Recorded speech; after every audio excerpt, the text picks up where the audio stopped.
आत्मीय भाइयों एवं बहनों प्रणाम। आपको परम पूज्य गुरुदेव की अमृत वाणी एक पृष्ठ 56 अखंड ज्योति अप्रैल 2020। नासमझी को समझदारी में बदलना है अध्यात्म। आइए गुरुदेव की वाणी अपनी आवाज में पढ़कर सुनाना। गायत्री मंत्र हमारे साथ साथ। ओम भूर्भुवः स्वः तत्सवितुर्वरेण्यं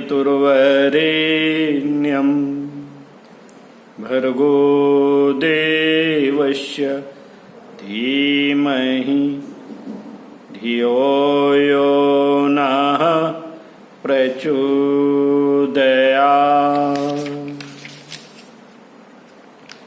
देवियों, भाइयों, जो लोग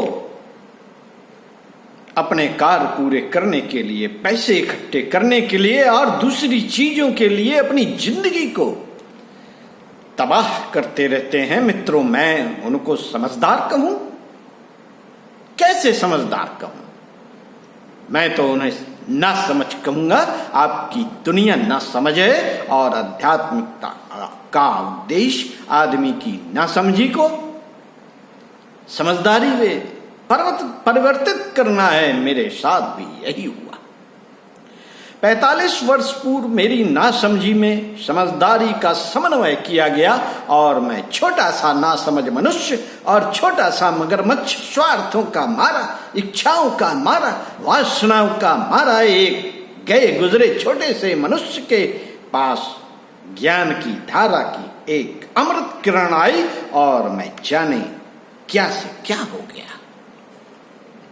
मेरे साथ मेरे गुरुदेव ने जो किया और मैं चाहता हूं कि इस स्थिति को भुला करके मैं भी आपके साथ वही करूं जो मेरे गुरुदेव ने मेरे साथ किया। मेरे गुरुदेव ने मेरा ज्ञान की धारा से परिचय करा दिया। मेरे गुरुदेव ने मेरा ज्ञान से परिचय कराया।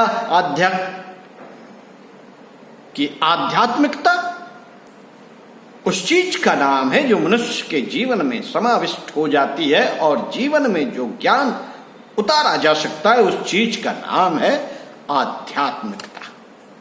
मित्रों, मुझे बहुत पहले मालूम था कि आध्यात्मिकता उस चीज का नाम है जो थोड़ी सी पूजा, थोड़ा सा टंट घंट जैसी चीजों में काम में लाई जाती है। मुझे आध्यात्मिकता का मतलब इतना मालूम था कि माला घुमाई जाए,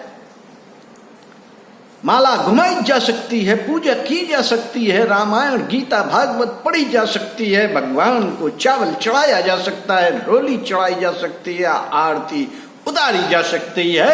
आध्यात्मिकता के बारे में पहले मेरा यही ख्याल था।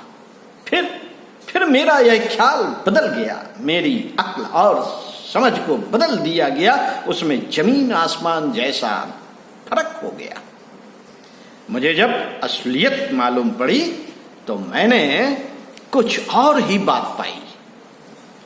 असलियत जब मैंने देखी तो यह पाया कि जो भी कर्मकांड है, जो भी उपासना है, उसके ऊपर का मतलब और उनका उद्देश्य एक ही है कि मनुष्य के अंतरंग का, उसकी जीवात्मा का स्तर कैसे उठाया जाए ऊपर की ओर, मनुष्य की भावनाओं का विकास कैसे किया जाए। साथियों, यही मतलब जाना। भावनाओं का घटियापन है तो आदमी घटिया है, घटिया ही बना रहेगा, श्रेष्ठ नहीं बन सकता। अगर भावनाएं ऊंची हैं तो वह कभी भी ऊंचा बन सकता है। ऊंचा व्यक्तित्व श्रेष्ठ व्यक्तित्व की निशानी है। ऊंचा व्यक्तित्व जहां कहीं भी रहेगा, ऊंचा व्यक्तित्व जहां कहीं भी निवास करता रहेगा, उसको लोकहित प्रधान और पालक माना जाएगा। और घटियापन वाला व्यक्तित्व यदि मनुष्य का है तो दुनिया भर की असुविधाएं और कठिनाइयां पैदा हो रही होंगी, आंतरिक जीवन का तो सवाल ही कहां पैदा होता है। इसलिए हमें कर्म कांडों का, पूजा उपासना का सारा रहस्य सिखाया गया। यह बात मेरी समझ में आ गई और मेरे रोम रोम में समा गई। मैंने यह पाया कि जो कुछ भी हमें पूजा पाठ के क्रियाकृत करने हैं, उनके माध्यम से हमको अपने व्यक्तित्व, अपनी विचारणा, अपनी भावना और क्रिया पद्धति में का परिष्कार करना चाहिए। यह तथ्य मुझे मालूम पड़े, पूजा का यह रहस्य मुझे मालूम पड़ा। भगवान के चरणों पर क्यों गुलाब का फूल चढ़ाया जाता है, मेरी समझ में आ गया। खिलता हुआ गुलाब, हंसता हुआ गुलाब, मुस्कुराता हुआ गुलाब, सुगंध से भरा हुआ गुलाब का फूल इस बात का अधिकारी है कि भगवान के चरणों में स्थान पाए और भगवान के गले में स्थान पाए। मित्रों, गुलाब केवल उस पौधे का नाम नहीं जो वनस्पति के ढंग से पैदा होता है। भगवान उस आदमी का नाम नहीं जो गंदगी में रहता है। और गुलाब का फूल अगर सूखने को मिल जाए तो फूल कर कुप्पा हो जाता है। गुलाब के फूल से क्या लेना देना भगवान को? सारी की सारी दुनिया गुलाब ही तो खिले हुए हैं। सारी दुनिया में गुलाब ही तो गुलाब खिले हुए हैं। बोलो क्या करेगा, क्या करेगा वह तुम्हारा गुलाब लेकर के? भगवान की बगिया में तो सारे ही गुलाब खिले हुए हैं। भगवान को गुलाब समर्पित करने का मतलब उसकी किसी जरूरत को पूरा करना है। उसकी किसी जरूरत को पूरा करना नहीं, बल्कि अपने मन के ऊपर एक छाप, एक संस्कार को डालना है कि मनुष्य का जीवन इस गुलाब के पुष्प की तरह से खिला हुआ होगा तो हम भगवान का प्यार और भगवान की समीपता पाने का अधिकार प्राप्त कर सकते हैं।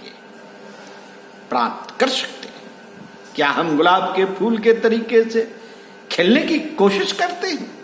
क्या अपने आप को गुलाब की तरह सुगंधित बनाया है? क्या अपने आप को हंसता हुआ आदमी बनाया है? क्या अपने आप को पुष्प बनाया है? क्या अपने आप को हंसता, हंसाता, खिलता, खिलाता व्यक्तित्व बनाया है? क्या अपनी खुशी को दूसरे आदमी की खुशी देने का अधिकार दिया है? अगर हमने ऐसा किया है तो समझना चाहिए कि हमने फूल चढ़ाने की बात और फूल चढ़ाने के रहस्य को जान लिया। अगर हमारी समझ में इतनी सी बात आ गई तो मैं समझता हूं कि आपका फूल चढ़ाना सार्थक हो गया। मित्रों, इसी तरीके से हमने भगवान को चंदन चढ़ाया, कर्मकांड किया। सिंदूर चढ़ाने का मतलब यह नहीं कि भगवान गंदगी में रहता है और उसकी नाक में बदबू भरी रहती है। उनको चंदन लगा देंगे तो उनका काम चल जाएगा, इसका यह मतलब नहीं।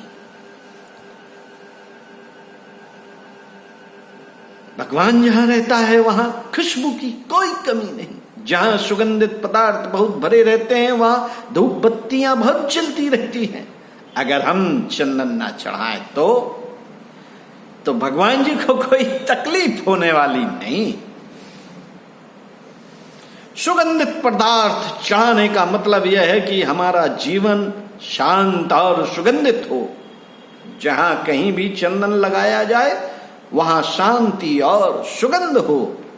जिस किसी भी मस्तिष्क पर लगाया जाए उसे शीतल कर दे। चंदन के सम्मुख जो भी पौधे उगे हुए हैं वह उन उगे हुए पौधों से अपनी खुशबू उड़ेल दे। हम अपने पास, अपने सम्मुख रहने वाले व्यक्तियों को भी वैसा ही बना दे।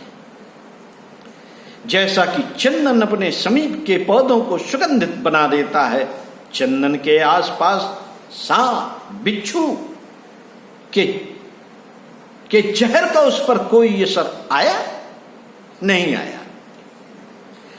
वह आदमी जो चंदन के तरीके से अपने जीवन को बना लेता है या बना सकता है, उसी को यह हक है कि हमने चंदन चढ़ा करके चंदन चढ़ाने का मकसद और चंदन चढ़ाने का उद्देश्य पूरा किया, पूरा कर लिया। मित्रों, भगवान को हम शक्कर चढ़ाते हैं, मिठाई चढ़ाते हैं। शक्कर चढ़ाने का मकसद और मिठाई चढ़ाने का मतलब क्या है? मिठाई चढ़ाने का मतलब यह है कि भगवान को मीठा प्रिय है। इसका मतलब यह नहीं कि भगवान को खटाई ना पसंद है। इसका मतलब यह नहीं कि भगवान जी मिर्च ना पसंद करते हैं। इसका मतलब यह नहीं कि दूसरे जायके भगवान को पसंद नहीं है।